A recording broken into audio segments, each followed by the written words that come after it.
Because, Stevie, 8 goals split between Chelsea and Manchester City. The only downside about this game is the referee blew the final whistle. I could have watched this all day. How about you?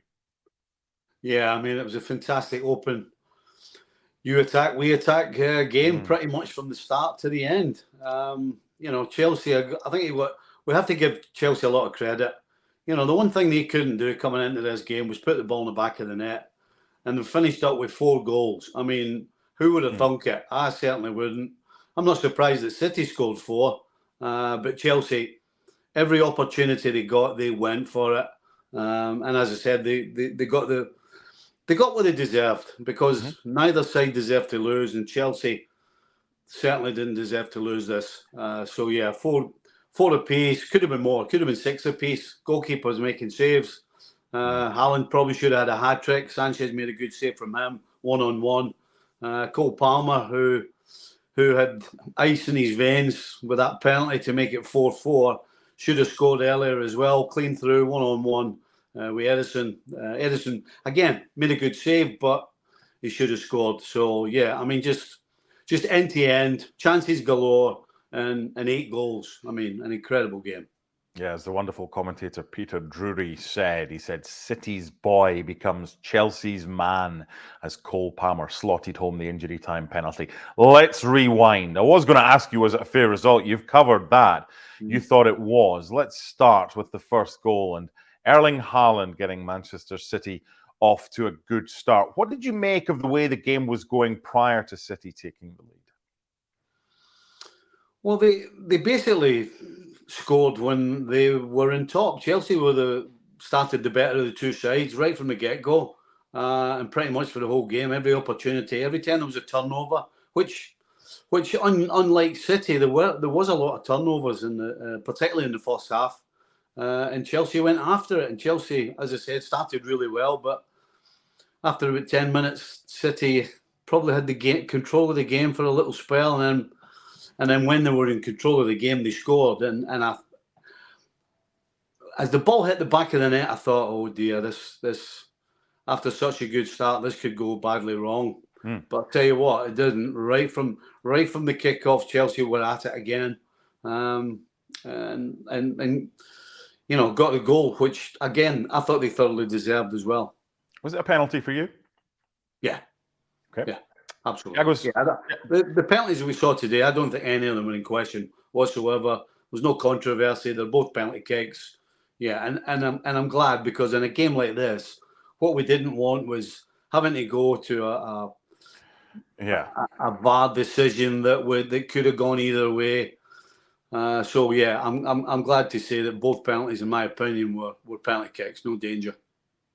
Thiago Silva with the equaliser, not quite the oldest Premier League goal scorer in history, but it was a right time to get Chelsea back on level terms. And I suppose when we look back on it now, it kind of set the tone. Okay, you score, we'll score. And Chelsea knew that they had to have a go, and they were rewarded with this. I think the timing of it is important. As I said, when Haaland slots home, I'm thinking, oh dear, this could go bad.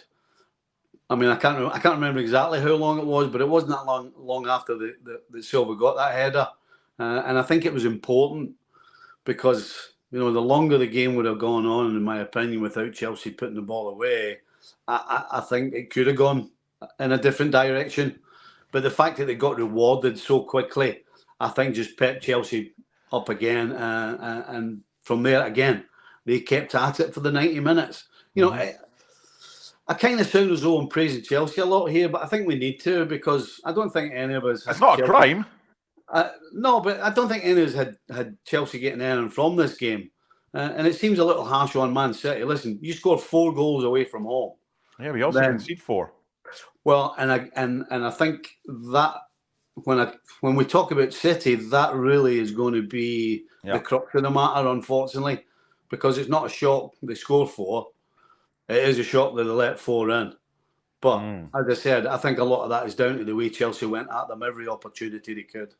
Yeah, Thiago Silva just 4 minutes after the opening goal from the spot by Erling Haaland. Then Raheem Sterling puts Chelsea 2-1 up. Are you seeing a different Raheem Sterling, a better Raheem Sterling now than we saw maybe at the end of last season, the start of this season for Chelsea?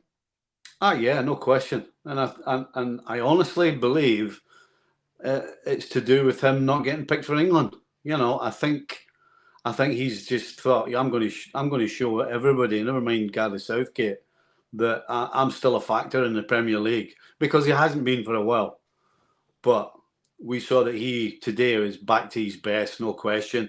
He terrorised City goal whenever he got the ball and ran at them. Got his goal, and really just was a catalyst for them. Every time that they got on the ball, he was the one that wanted it. He got on it, and as I said, he ran at them for 90 minutes. So yeah, but I think no question this. I would pinpoint this down to Gareth Southgate dropping him. Okay. 3-4 weeks ago for the last international break, and so since then, in my opinion, he really has. He's stuck the bone in his mouth, and he's not letting it go. It's funny, before we came on air, I asked you, have you been involved in a 4-4 game? And we remember I think it was Kenny's last game in charge of Liverpool when you drew 4-4 against Everton in the FA Cup. So you know what it's like. You also know what it's like to head a ball, because you were decent at that. Not only that, but providing crosses in for headers. What about the header from Akanji just before half-time to make it 2-2? Yeah, I guess the question is, how can he be all on his lonesome and stand on the top of the 6-yard box? At the same time, you talk about the perfect execution, right off the meat of the bat, into the side where the keeper's gone away from. I mean, it's almost like he had time to just sit and write it down, and then almost like a playbook type of header. It was absolute perfection, and it came at a good time as well, right before half time. Ideal for Guardiola to get his troops in and get them going again. And to say, let's try and get a quick goal at the start of the second half. So they did with Erling Haaland. What did you make of this one? It's just classic Haaland in the penalty box, isn't it? Yeah. If it's tight between two players and one of them's Haaland, you know who your money's on, right? I mean, listen, it wasn't the cleanest of goals. I think it actually eventually went in off his backside, but that's not what. Are you sure it was his backside, or was that another piece of his anatomy? No, it was his backside. I think he hit it, and then he ended up rolling on top of it, and then he sat on it. He did all kinds of contortionist type stuff on the ball. But the only thing that matters is it went in, and it counted. So yeah, to me that's classic Haaland in the penalty box when he's got a defender on him. When you're not quite sure whether he's going to reach it. I mean, he just has a way of getting on the end of things. Good ball across, but Alvarez. Yeah. Good ball across, but he's going to win that battle. It becomes 3-3. Now, you said earlier it could easily be 6-6, 7-7 in this game. There were so many chances. Goalkeepers played a part in this. I thought some of the saves were really, really good. However, when Conor Gallagher strikes the ball, he struck it well. Ederson saves it, but goalkeepers try and get it wide. They try and get it away from danger. It was kind of parried into a dangerous area, wasn't it? How much fault are you putting on Ederson before Nico Jackson manages to get there first and poke it home for 3-3? Well, it's not. I don't think you can turn around and say that's an absolute calamity. No, it wasn't. Because the strike was ferocious. It was a fantastic strike, and he has to react. So yes, listen, if we're talking textbook goalkeeping, he shouldn't knock it pretty much straight back out, because that's what happened. But at the same time, it's a good save because it's a ferocious strike, as I said. Yeah. So I'm kind of on the side of it was such a strong and good shot that he didn't have a lot of time, and he probably did well to get his hands on it. I think that's what I'll say. I certainly wouldn't turn around and say, "Oh, that's a disaster." Yeah. But again, you got to give Conor Gallagher credit for the strike. It was actually a positional change from Pochettino. Made some couple of substitutes that put him back in the middle of the park. So you can put this one down to Pochettino rejigging his lineup. Otherwise, Gallagher isn't in that position to actually strike it. But then again, you got to give credit to Jackson as well, a guy who, in my opinion, in the game, I don't think was particularly great. But you can't argue he got his goal. He did what a striker's supposed to do. He follows everything in, and he pounced first and rolled the ball past Ederson. So, yeah. We're now at a situation where you've put in all the hard work. You've done the hard yards. I'm taking you back to your days as a footballer. Then the super sub comes on, and you played with one of those specifically. Our super sub is Mark Ogden, and he's going to come in live from Stamford Bridge, and he's going to clean up. But he's going to describe the 7th goal, which is Rodri off Thiago Silva, and he's thinking, what with a potential rewrite, Oggy? What are you thinking at that stage when City go 4-3 up? I mean, I was at a mad game on Wednesday. I was at Copenhagen on Wednesday, and I thought, here we go again. And then Rodri scores the goal, takes a deflection, and you're thinking, well, that's it. City have won the game, and they're going 3 points clear. But Chelsea didn't deserve to lose today, and you just sense that they might get another chance. And then for Cole Palmer to step up against his old team, who knows everything about him, everything that's gone through, that Pep let him go. I mean, he took some courage to score that goal, and incredible, really. But yeah, I mean, when Rodri scores, you think that's game over, don't you? It's Man City. They don't let a 4-3 lead slip in stoppage time, but that's what they did. So, incredible game. Incredible. How many rewrites? I was actually talking to the TV at this stage because I was really surprised that Cole Palmer was taking the penalty, because if anybody's going to know about Cole Palmer, it's going to be Ederson. So I was kind of, oh dear, I'm not sure I would do this. I think if I was Pochettino, I might have been sending on some info for somebody else to take it. But at the same time, you give him credit. He stuck at the opposite side of where Ederson was, and it's a great goal. But I can assure you, I was if I'd been the coach, I think I might have changed the penalty taker for this particular one. Just on Palmer, the first penalty he scored, he had a bit of a wrestling match with Raheem Sterling, if you remember. Sterling wanted a penalty, and Palmer was like, no, it's me. And that took courage as well, considering he was a young kid. And each time he's had a penalty, I think at Burnley, at Tottenham, here, he's just stuck it in the back of the net, and he's just shown incredible confidence and maturity. And I can't understand why he's not in the England squad. Gareth Southgate has got two games against Malta and North Macedonia, which are meaningless, basically. England won the group. Malta and North Macedonia can't qualify. Give the kids a chance. Give Cole Palmer a chance. But he's not even in the squad. So I don't know what he has to do. But again, I think if Southgate wanted to, had questions about his temperament or his mood, then that answered the question that Cole Palmer's definitely got a temperament for doing it on the big occasion, because that is a pressure penalty in stoppage time against Man City at home. Okay, we've been through all 8 goals. I want to talk a kind of broader picture now. What did that game today tell us about Chelsea's character now, after a few months under Pochettino? To be honest, they look like a team now. They look like a group of players that are playing with each other and for each other. They look, obviously, had a lot of players to try at the start of the season, but just little things where, they're going at tackles and they're high-fiving each other. And when it kicks off on the pitch in terms of confrontations, they're there. They're not waiting for somebody else to come in. When the Man City players are surrounding the referee or surrounding one of their players, 3 or 4 come along as well. And for me, that is a sign of a strong dressing room where everybody is fighting for each other. And that, considering where they were 3 or 4 months ago, is real progress. Yeah. And obviously, as a team as well, they're much better. For me, that Chelsea are putting tackles in, and they're breaking fast, and they just look a good team now. They look a developing team. They're a young team, but he's definitely got them on the right track. And I think they're still quite a way off the top 4, but I think Chelsea are going to get some momentum there, because they beat Tottenham on Monday. That's 8 goals in 2 games against which were the top 2 at the start of the week. So they're definitely making progress, but obviously still a bit of a way to go.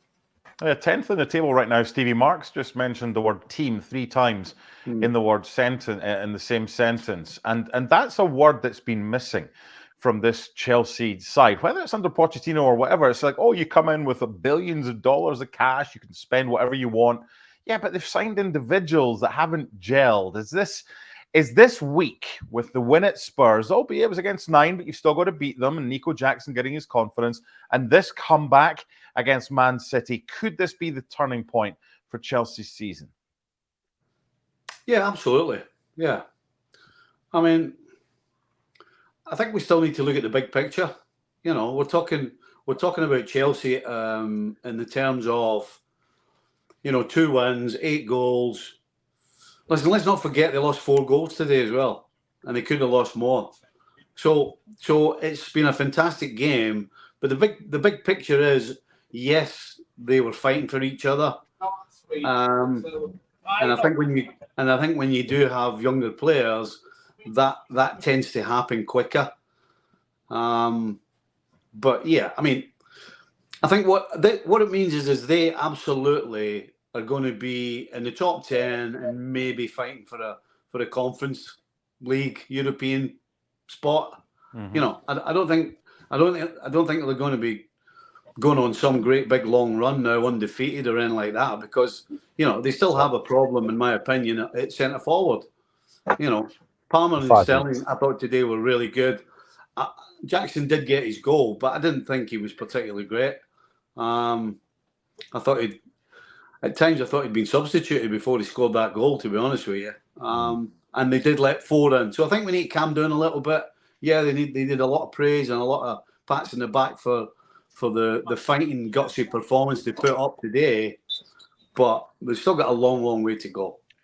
Oggy, I know you've got to go to the press conferences. We won't keep you much longer. I just want to check, what's your narrative from this one? Do you focus in on the City old boy that's gone to Chelsea and scored against them, or do you take a bigger picture? And if you do, is it more Chelsea or Manchester City based, the narrative from this game?